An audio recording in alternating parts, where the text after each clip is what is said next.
दिनैनि दिना जोबोद गोथार सान आरो बे दिनैनि दिनावनो 2003 सनाव आसामनि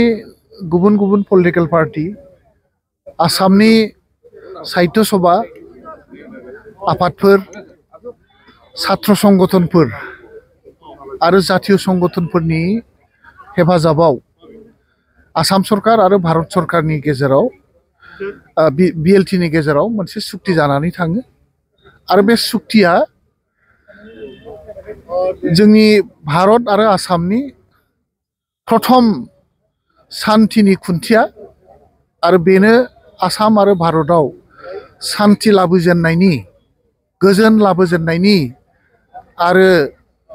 देशआव बा जोंनि ओनसोलाव जौगानायनि प्रथम खुन्थिया गायजेननाय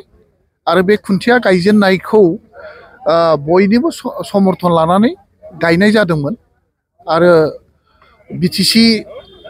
गभर्नमेन्टनि गेजेरजों दिनै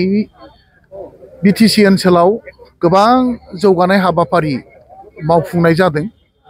शिक्षानि खेथ्रआवनो जा सामाजिक खेथ्रआवनो जा बा आबादारि खेथ्रआवनो जा गासैबो फारसेयाव जौगानायनि हाबाफारिया बे सुक्तिनि गेजेरजोंनो जागायजेनदों आरो दिनै बे BTC सुक्तिजों जोङो मा मोनखो मा मोनाखै आरो जोङो मा खालामनो हाखो बेखौ जुदि जोङो साननानै नायहरोब्ला जे BTC सुक्तिया मोनसे जास्टिफाइड आरो बयनिबो नाजाथावथाव मोनसे सुक्ति आरो बे सुक्तिया मोनसे इतिहासिक सुक्ति बेखायनो बे इतिहासिक सुक्तिखौ अरायबो गोजोर लाखिनो थाखाय जोङो प्रत्येक दिनैनि दिनाव बोसोरफ्रामबो बे दिनाव जोङो बे हाबाफारिखौ लानाय जायो। जितु नोंथाङा BTR एकर्डनि बाथ्राखौ मा बुंदों? तो BTR एकर्डआ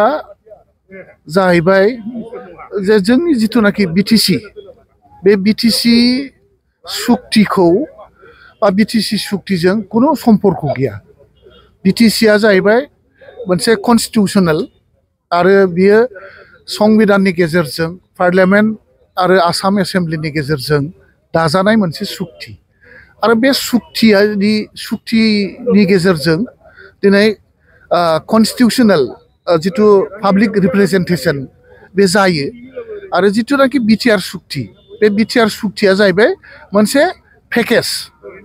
मोनसे पिस एकर्ड पिस एकर्ड आरो बे एकर्डजों माखासे पेकेज डेभेलपमेन्टेल पेकेज आरो फाइनान्सियेल पेकेज बेवहाय माखासे सुक्तियाव हाबफानानै थानाय दा बे हिसाबै जिथुनाखि BTR सुक्ति बे BTR सुक्तिनि गेजेरजों सुक्तिखौ दिनैहाय जायफोरा सरकाराव थानानै बे BTR सुक्तिखौ इमप्लिमेन्ट खालामदों दिनै बिथांमोना मोजां रोखोमै इमप्लिमेन्ट खालामनो हायाखै दा नंखायनो बे BTR सुक्तिनि गेजेरजों जे दिनै BTCनिख्रुइ जे माबा मोनसे बांसिन बा BTCनिख्रुइ जे माबा साबसिन माबा मोनसे हाबाफारि जादों जों बेखौ आसा खालामनो हाया बरंस दिनैहाय 5 बोसोरनि उनाव BTR सुक्तिनि उनाव रायजोफोरनि गोसोआव मोनसे जाखांदों जे BTC सुक्तिनि मोनखानाय माखासे कन्स्टिटिउसनेल माबाफोरखौ मोनथायफोरखौ दिनैहाय साबसाइड खालामलांनायनिसो बा साबसाइड जालांनायनिसो उदाहरनखौ दिनैहाय जों नुनो मोनदों दा गतिके BTC सुक्ति आरो BTR सुक्तिनि गेजेराव खुनु रुजुजाथाव माबा मोनसे दङ जों बेखौ साना BTC सुक्तिया बयनिबो नाजावजानाय BTC सुक्तिया BLT सुक्ति खालामदोंब्लाबो BLTजों जे आसामनि गासैबो पलिटिकेल पार्टी नन पलिटिकेल पार्टी ससियेल अर्गेनाइजेशन आरो विभिन्न अनुष्ठान माने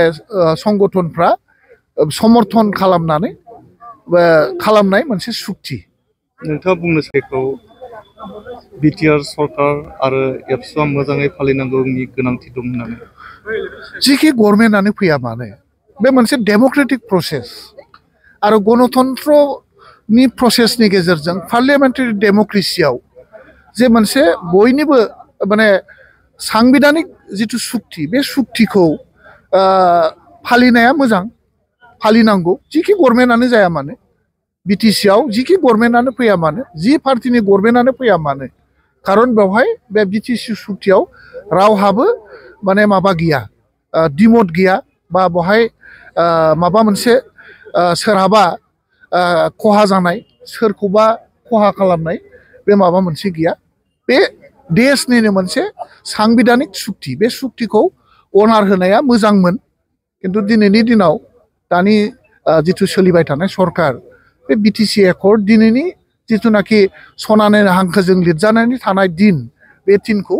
बिथांमोना रिकगनाइज होनो हायिया मोनसे दुखुनांथाव बाथ्रा इउपिपिएलआव थांनानै दायो बिपिएफआ गेदेरथार खहा होननानै बे बाथ्राया एकदम नंखाय कुनुदिनबो सोरबा लिडार थांनायाव कुनु पलिटिकेल पार्टिया जेबो खहा जाया लिडारासो थांदों लिडारजों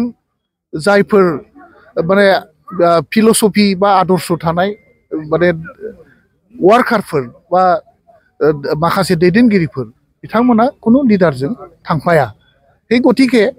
सासे लिडार थांनायाव माबा मोनसे पलिटिकेल पार्टिया जे खहा जागोन जों बेखौ मालाबाबो साना बे गतिके बिपिएफनि सासे दैदेनगिरि थांनायाव बिपिएफआ माबा मोनसे खति जागोन खति जाया बिपिएफनि जि आदर्श जिथु नीति आरो जिथुनाखि बिपिएफनि इडिअलजि बे इडिअलजिया अरायबो रायजो राजाफोरनि गोरबोआव दं आरो गोरबोआव थागोन गतिके बिपिएफ पार्टिया अरायबो रायजोनि गोरबोआवनो थागोन बेहाय खुनु खति जाया